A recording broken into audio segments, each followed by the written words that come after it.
Ampek. Ampek. Nah, itu jadi jantung. Ampek. Terus rasanya nggak enak. Itu jantung koroner. Itu terjadi karena ada penyumbatan. Penyumbatan terjadi karena gagalnya tubuh mengolah lemak yang seharusnya menjadi asam lemak. Jadi trigliserid, minyak lemak itu kalau tubuh mampu mengolah dengan kehadiran enzim lipase, itu jadinya asam lemak. Dia fungsinya untuk nutrisi sel. Baik.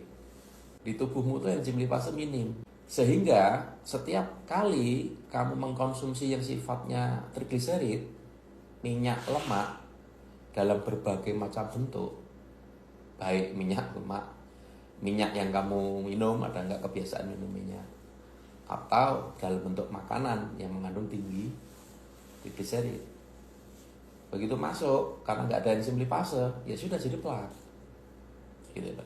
Plak itu 75% dari trigliserid, 25% dari kolesterol. Ya, itu jadinya plak. Itu yang menyumbat pembuluh darah koroner sehingga disebut penyakit jantung koroner. Kenapa nggak ada enzim lipase? Karena nggak ada bahan bakunya. Enzim lipase didapat dari asam amino. Asam amino didapat dari mana? Itu tarik lagi ke belakang. Asam amino didapatkan dari protein. Jadi protein dipecah menjadi asam amino. Asam amino itu untuk material pembuat enzim lipase. Dibikinnya di darah. Tetapi pemecahan protein itu adanya di lambung. Protein dapat dari mana? Ya makanan yang mengandung banyak protein. Protein kan ada sumber protein nabati dan hewani. Kalau nabati ya tempe, tahu, hewani ya daging dan lain sebagainya. Itu masuk ke lambung, dipecah jadi asam amino. Asam amino dinaikkan ke darah. Di situ dibikinlah enzim lipase. Enzim lipase yang berperan memotong lemak menjadi asam lemak dan gliserol. Gliserol disimpan di liver, di hati.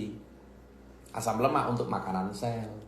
Karena nggak ada enzim lipase, materialnya habis, maka minyak lemak itu jadinya plak, wis ngono singkatnya.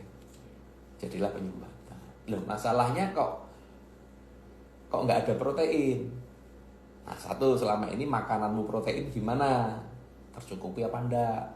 Oke ya. Terus kedua, apabila tercukupi, belum tentu lambung itu mampu mengolah protein. Kenapa? Karena kamu ada gangguan lambung. Masalahnya gangguan lambung itu ada dua hal. Gangguan lambung yang bergejala, tampak sakit, tampak nyeri, itu cuma 20%. 15-20%. Sisanya yang 85%-80% gangguan lambung itu tanpa gejala. Karena gangguan lambung itu tidak harus sakit, tidak harus nyeri. Tetapi definisi gangguan lambung, gagalnya lambung mengolah makanan jadi nutrisi.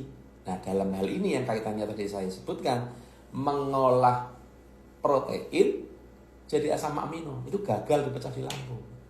Kenapa kok gagal dipecah di lambung?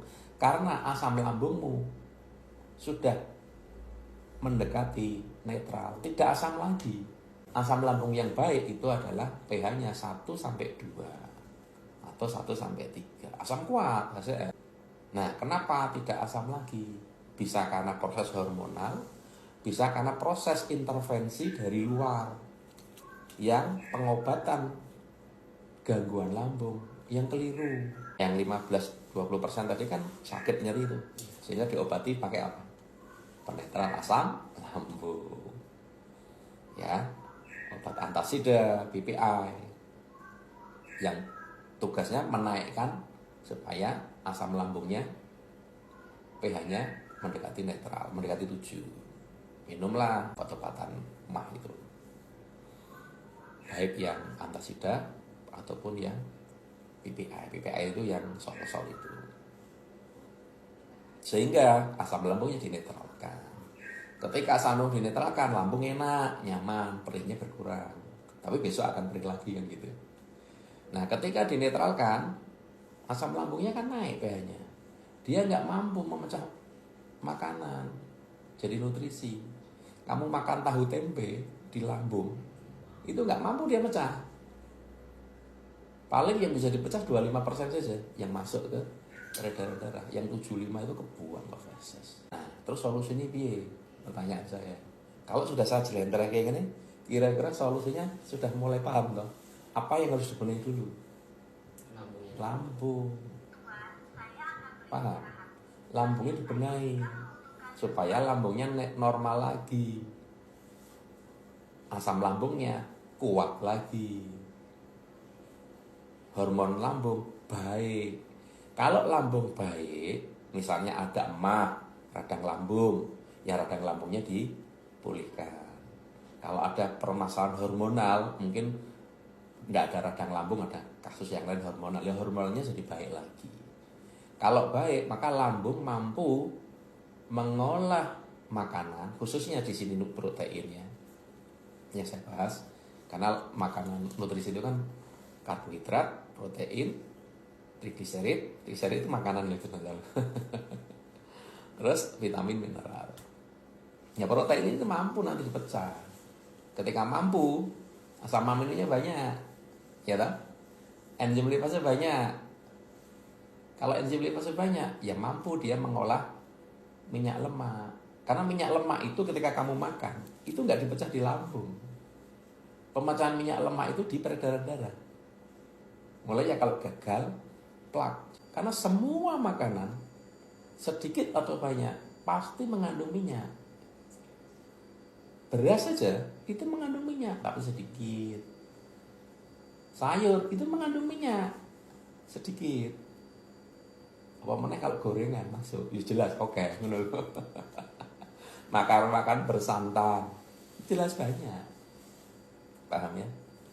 Nah itu kamu makan, jadi plak setiap kali makan. Mulanya nanti di dalam program pendampingan body kalibrasi ini ya batasi asupan minyak, lemak, trigliserid. Ketika lambung kamu benahi, minimal tidak terjadi plak baru. Oke, anggap saja lambung sudah beres. Masalahnya di peredaran darah masih ada nggak plaknya? Masih banyak. Oh, ada penyumbatan. Kita kan menangani sebelum. Nah, sesudahnya kan di peredaran darah masih banyak. Nah, itu nanti yang bisa, kalau tadi kan enzim lipase yang mecah, perannya enzim lipase. Yang sudah terjadi plak, itu ya apa? Nah, itu perannya enzim APOA1. Plak itu nanti kalau ketemu sama enzim APOA1, plaknya diurai kembali menjadi asam lemak lagi, dimakan sama sel. Jadi plak itu mekanismenya pembersihannya, nanti ada enzim APOA1 diurai kembali menjadi makanan nutrisi fungsional sel, yaitu asam lemak, dimakan sama sel. Jadi hilangnya itu karena diurai terus dimakan sama sel. Yang kemarin itu by data yang di Surabaya Pak Slamet itu penyumbatan 75%, 60, 40, 40. 4 sumbatan. Itu sudah harus di-ring. Utamanya yang 75% kan sudah harus di-ring itu. Nah, sudah diskedulkan. Dari kesini itu dia ya sama sekali nggak minum obat. 2-3 minggu kemudian sudah diskedulkan untuk ring jantung. Nah, akhirnya 2 minggu, 3 minggu setelah konsumsi nutrisi ini sama terapi fisik, itu mau nggak mau harus masuk ke ruang operasi. Ya kan sudah diskedulkan. Nah, kalau mau operasi kan wajib dikateter dulu. Nggak cuma di CT scan, kateter itu lebih valid lagi. CT scan hasilnya tadi 75, 60, 40, 40 ya, dengan berbagai sumbatan, nanti ada yang di mana-mana tadi. Begitu di kateter bersih semua. Tinggal satu sumbatan 10%. Nggak jadi di-ring. Untuk konsultasi, silakan bergabung di grup WA yang ada di bio. Body kalibrasi, terapi spesialis penyakit dalam dan saraf.